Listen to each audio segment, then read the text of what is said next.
JRG ব্লগলৈ পুনৰবাৰ সকলোকে স্বাগতম জনাইছোঁ। আজি আমি আলোচনা কৰিবলৈ লৈছোঁ উদ্যোগ সখীৰ ওপৰত। উদ্যোগ সখীৰ কাৰ্য আৰু উদ্যোগ সখীৰ পাৰিতোষিক সেই সম্পৰ্কত সম্পূৰ্ণ তথ্যখিনি আজিৰ ভিডিঅ'টোৰ জৰিয়তে আপোনালোকে জানিব পাৰিব।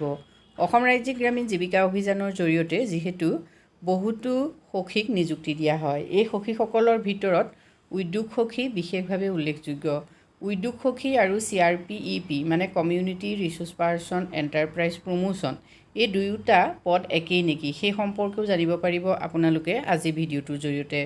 উদ্যোগ সখী আৰু CRPEP দুয়োটাই বেলেগ বেলেগ হয়। উদ্যোগ সখীসকল ফাৰ্মৰ লগত জড়িত আৰু যিসকল CRPEP তেওঁলোক নন ফাৰ্মৰ বিজনেছৰ লগত জড়িত। এতিয়া ফাৰ্ম বুলি ক'লে সাধাৰণতে আমি কি বুজোঁ? ফাৰ্ম বুলি ক'লে সাধাৰণতে কৃষি সংলগ্ন যিবিলাক ব্যৱসায় বাণিজ্য হয়, কৃষি অৰ্থনীতিৰ লগত জড়িত যিবিলাক ব্যৱসায় বাণিজ্য, সেই ব্যৱসায় বাণিজ্যক ফাৰ্ম বিজনেছ বুলি কোৱা হয়। মানে যিবোৰ উদ্যোগ বা কোম্পানী যি পোনপটীয়াকৈ কৃষিৰ লগত জড়িত, পৰোক্ষভাৱেও যিবিলাক কৃষি কাৰ্য, শস্য উৎপাদন, পশুপালন বা আন আন কৃষি সংক্ৰান্তীয় কাৰ্যকলাপৰ সৈতে জড়িত সেইবিলাকক ফাৰ্ম বিজনেছ বুলি কোৱা হয়। উদাহৰণস্বৰূপে ধান, গোমধান, ফল মূল আদি যিবিলাক শাক চব্জি উৎপাদন কৰা, পশুপালন, দুগ্ধ উৎপাদন কৰা, কৃষি প্ৰক্ৰিয়াকৰণ, কৃষি যন্ত্ৰপাতি সামগ্ৰী, তেনেকৈ সাৰ, কীটনাশক কোম্পানী, বীজ উৎপাদন বিতৰণ, কৃষি পৰামৰ্শদান, কৃষি ৰপ্তানি আৰু আমদানি বাণিজ্য, গ্ৰীণ হাউচ বা জৈৱিক কৃষি মানে যিটো অৰ্গেনিক ফাৰ্মিং বুলি কোৱা হয়, তাৰ উপৰিও কৃষি প্ৰযুক্তি, এইখিনিৰ ওপৰত যদি কোনোবাই ব্যৱসায় কৰে তেতিয়া সেইটো ফাৰ্মিং বিজনেছ বুলি কোৱা হয়। আৰু নন ফাৰ্মিং হ'ল সেইখিনি যিখিনি এগ্ৰিকালচাৰ ছেক্টৰৰ লগত জড়িত নহয়, যিসমূহ বিশেষকৈ উদ্যোগ সেৱা বা বাণিজ্যৰ লগত জড়িত, মানে যান বাহন, ইলেক্ট্ৰনিক সামগ্ৰী, গৃহ ব্যৱসায়, গৃহ নিৰ্মাণৰ যিকোনো ধৰণৰ সামগ্ৰী, আচবাব, এনেকুৱা ধৰণৰ চিমেণ্ট, ইটা, ষ্টীল, ধৰি ল'লোঁ আমি কাঁচ, বস্ত্ৰ, ফেশ্বন সামগ্ৰী, ঠিক তেনেকৈ স্বাস্থ্য, ঔষধ, তথ্য প্ৰযুক্তি, বিনোদন, সংবাদ মাধ্যম, বিত্তীয় বাণিজ্যিক সেৱা, পৰিবহণ বা অন্যান্য অতিথি অভ্যাগত পৰ্যটন সেৱাৰ লগত জড়িত এনেকুৱা ধৰণৰ যিখিনি ব্যৱসায় সেইখিনি হ'ল নন ফাৰ্মিঙৰ ব্যৱসায়।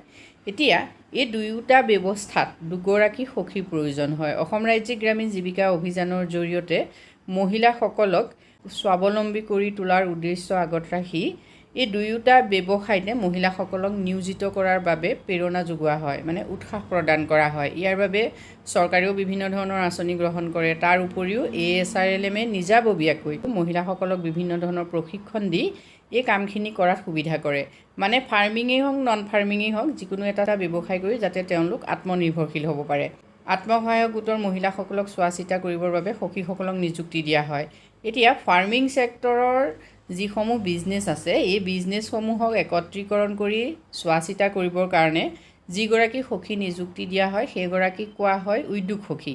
আৰু নন ফাৰ্মিঙৰ যিবিলাক বিজনেছ আছে সেই নন ফাৰ্মিঙৰ বিজনেছসমূহ কৰা যিসকল মহিলা থাকে তেওঁলোকক একগোট কৰি তেওঁলোকক চোৱা চিতা কৰিবৰ বাবে যিগৰাকী সখী নিযুক্তি দিয়া হয় সেইগৰাকীক কোৱা হয় CRPEP।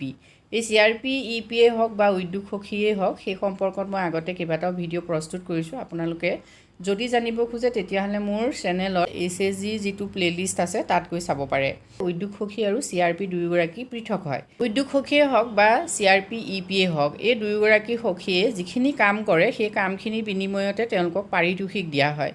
মানে ASRLMৰ গোটেই নীতিটো এনেকুৱা, ASRLMৰ অধীনত আত্মসহায়ক গোটৰ দ্বাৰা যিসকল নিযুক্তিপ্ৰাপ্ত হ'ব সেই সকলোবিলাক সখীয়ে প্ৰতি মাহত টাৰ্গেট মেইনটেইন কৰিব লাগে। মানে সেই টাৰ্গেটৰ ওপৰত তেওঁলোকে ক্লেইম কৰিব আৰু সেই ক্লেইম অনুসৰিহে তেওঁলোকে পাৰিতোষিকটো লাভ কৰে। মানে ইয়াত এনেকুৱা হয় নিৰ্দিষ্ট এটা নিয়ম দি দিয়া হয় যে ইমানখিনি টকাৰ ভিতৰতহে ক্লেইম কৰিব পাৰিব। যদি আপোনালোক ASRLMৰ আত্মসহায়ক গোটেই হওক, VOয়ে হওক বা CLFয়ে হওক জড়িত হয় তেতিয়াহ'লে নিশ্চয় আপোনালোকে জানে এতিয়া আমাৰ জীৱিকা সখীসকলে যেনেকৈ কিমান টকা ক্লেইম কৰিব পাৰিব, 10,000 টকাৰ ভিতৰত তেওঁলোকে ক্লেইম কৰিব পাৰে। তেনেকৈ 7,500 টকাৰ ভিতৰত কৃষি সখী বা পশু সখীসকলে ক্লেইম কৰিব পাৰে। এনেকুৱা ধৰণৰ নিৰ্দিষ্ট এটা ফৰ্মেট থাকে। এতিয়া উদ্যোগ সখীসকলে কি কি বিষয়ৰ কাৰণে ক্লেইম কৰিব, মানে উদ্যোগ সখীসকলে কি কি কাৰ্য কৰিব সেইটো চবতছে গুৰুত্বপূৰ্ণ আৰু সেই কাৰ্যটোৰ পৰাই তেওঁলোকে ক্লেইম কৰিব পাৰিব। উদ্যোগ সখীসকলৰ প্ৰথম কামটোৱে হৈছে যে তেওঁলোকে PG গঠন কৰিব লাগিব। PG মানে হ'ল প্ৰডিউচাৰ গ্ৰুপ। এই প্ৰডিউচাৰ গ্ৰুপ অৰ্থাৎ উৎপাদক গোট গঠন কৰিব লাগে উদ্যোগ সখীয়েও আৰু CRPEP সকলেও।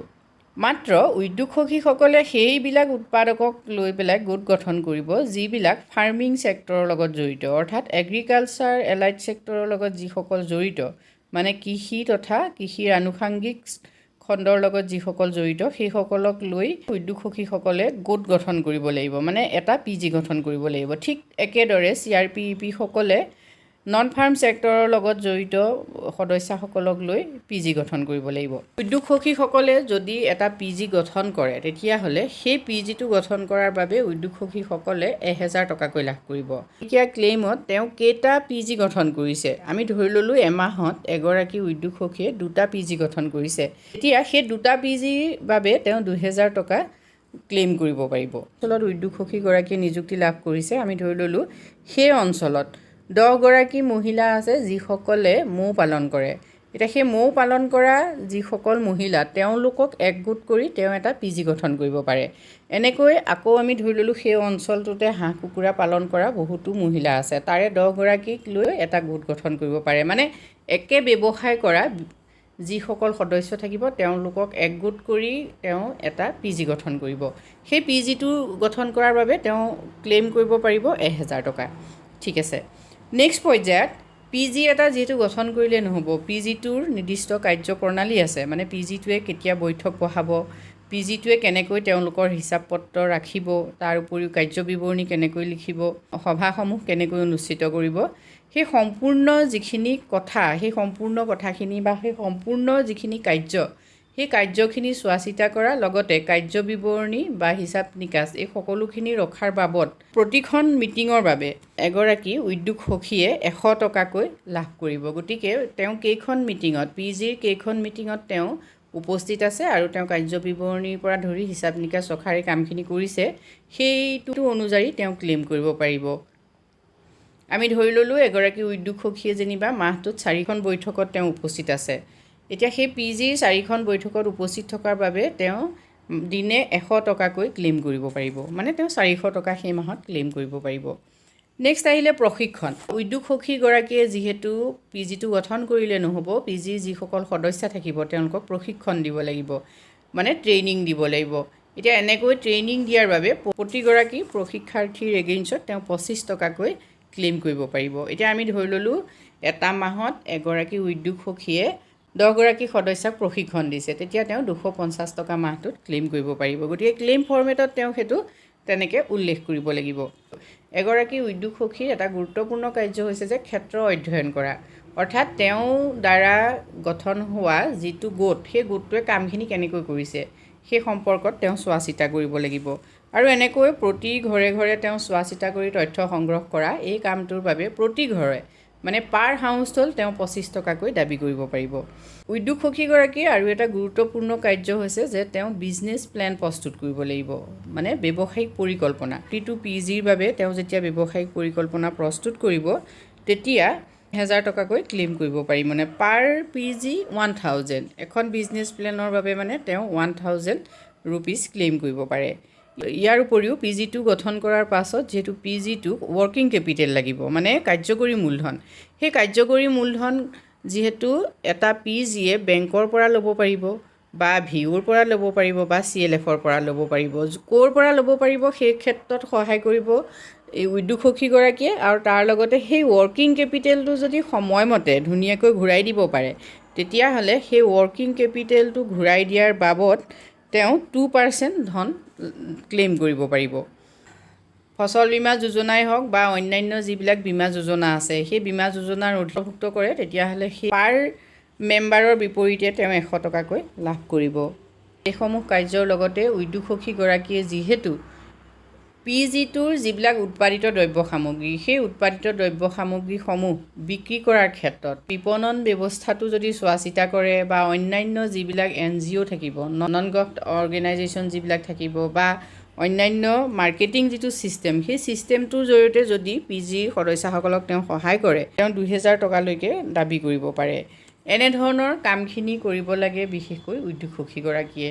গতিকে উদ্যোগ সখীগৰাকীয়ে কি কাম কৰিছে সেই কামখিনিৰ বিনিময়তে তেওঁ যিহেতু পাৰিতোষিকটো লাভ কৰে, গতিকে ক্লেইমত তেওঁ সেই কামখিনিয়ে ভৰাব লাগিব। যদি আপোনালোক কোনোবাই উদ্যোগ সখী হিচাপে কাম কৰি আছে, যদি ক্লেইম ফৰ্মেটটো আপোনালোকে এতিয়াও ফিল আপ কৰিবলৈ পৰা নাই, তেতিয়াহ'লে আপোনালোকে মোৰ হোৱাটছআপ চেনেলত জইন কৰিব পাৰে। আজিলৈ ইমানেই, ধন্যবাদ।